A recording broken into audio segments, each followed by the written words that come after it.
سامعین و ناظرین، انفیکشن کنٹرول سوسائٹی آپ کی نالج کے لیے ویڈیوز کے سلسلے کو جاری کیے ہوئے ہے اور یقیناً اس سے بہت زیادہ فائدہ آپ لوگ اٹھا رہے ہوں گے.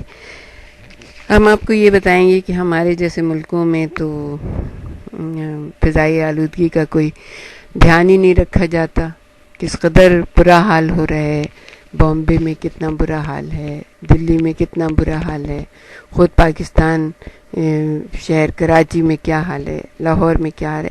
بہت زیادہ مسائل ہو رہے ہیں اس کی وجہ سے آپ نے دیکھا ہوگا کہ اچانک کتنے لوگ لقمہ اجل بن جاتے ہیں. اچانک سے بس بہت سارے لوگ جو ہے نا مر جاتے ہیں، اسپتالوں میں داخل ہو جاتے ہیں.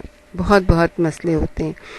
16 دسمبر 1966 میں امریکی شہر لاس اینجلس میں فضا میں 0.03 کی مقدار 7 گنا بڑھ جانے سے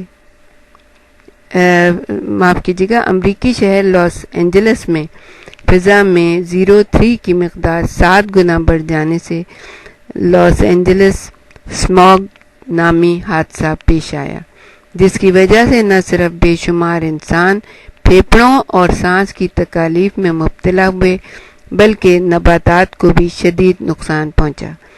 ایسا ہی ایک واقعہ لندن میں پیش آیا جسے لندن اسماگ کا نام دیا گیا.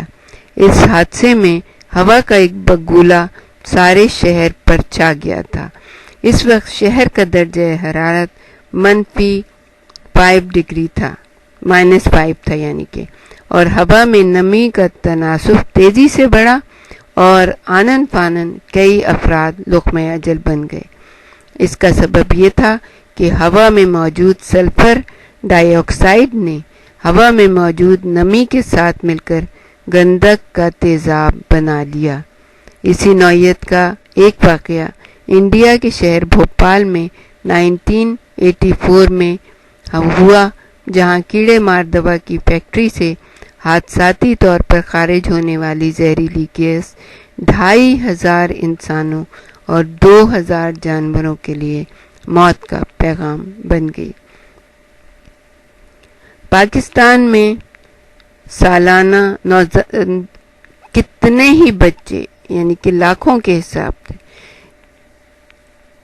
نوزائیدہ بچے فضائی آلودگی کے مختلف اسباب کے باعث موت کا شکار ہو جاتے ہیں، جبکہ 16.28 ملین افراد براہ راست فضائی آلودگی کے باعث اپنی صحت خراب کر بیٹھتے ہیں. کراچی، لاہور اور پشاور جیسے بڑے شہروں کے اسپتالوں میں شرح اموات میں اضافے کی وجہ ایک یہ بھی ہے کہ یہاں فضائی آلودگی بین الاقوامی معیار سے بہت زیادہ تجاوز کر گئی ہے.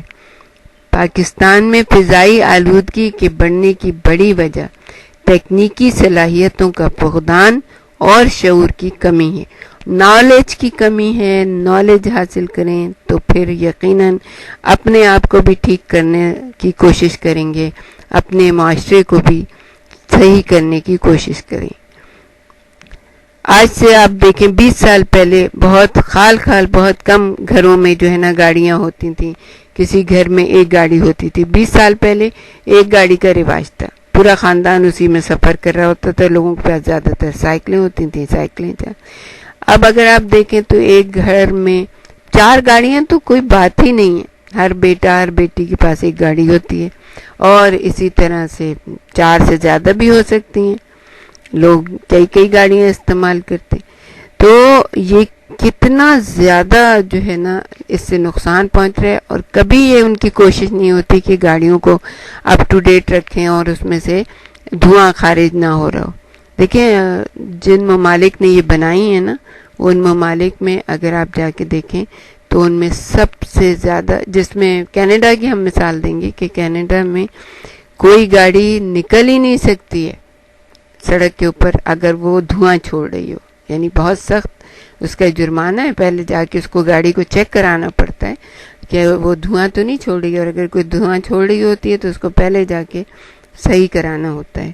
تو اگر ہمارے ہاں اتنا شعور آ جائے، گاڑیاں تو ہم ضرور رکھتے ہیں لیکن ہمارے یہاں یہ شعور نہیں ہے کہ اپنی گاڑی کو لوگوں کے لیے، اپنے لیے آرام اور دوسروں کے لیے مصیبت نہ بنائیں. کہ اگر گاڑی میں سے دھواں نکل رہا ہے تو آپ کا پہلا فریضہ یہ ہے کہ آپ اپنی گاڑی کو جا کے چیک کرائیں اور اس کا جو ہے اس کا سسٹم صحیح کریں تاکہ لوگوں کو اس سے نقصان نہ ہو، لوگوں کی صحتیں خراب نہ ہوں. یہی حال کچھ دوسری صنعتوں کا بھی ہے جس سے بڑے بڑے زرعی صوبے ہونے کے باوجود ملکوں میں فضائی آلودگی دن بدن بڑھتی چلی جاتی ہے. فضائی آلودگی کے ماہر کیلیفورنیا یونیورسٹی سے وابستہ ڈاکٹر مائیکل ٹی کا کہنا ہے کہ فضائی آلودگی کا بچوں اور بالغ افراد پر مختلف انداز سے اثر ہوتا ہے.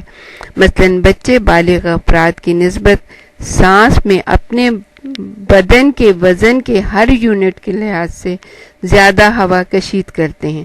جب وہ ورزش کرتے ہیں، جب وہ کھیلتے ہیں تو وہ 20 سے 50% زیادہ ہوا جذب کرتے ہیں، جس کا مطلب اسی مناسبت سے زیادہ آلودگی بھی ہے.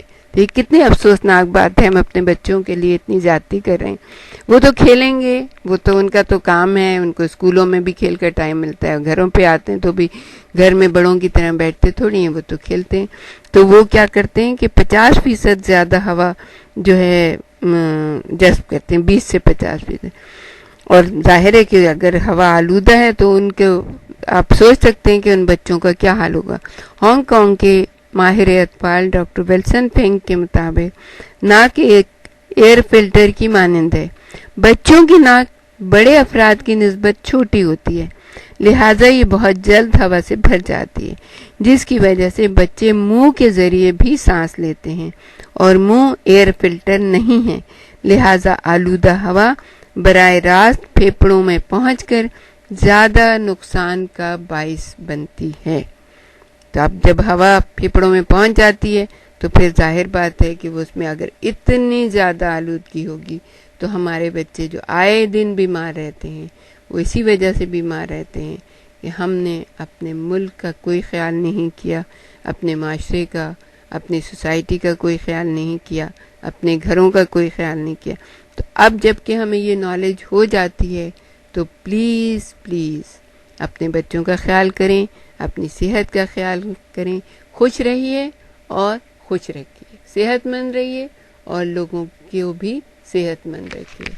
ہمارے ساتھ ہی رہیے گا، ہماری نیک خواہشات آپ کے لیے ہیں.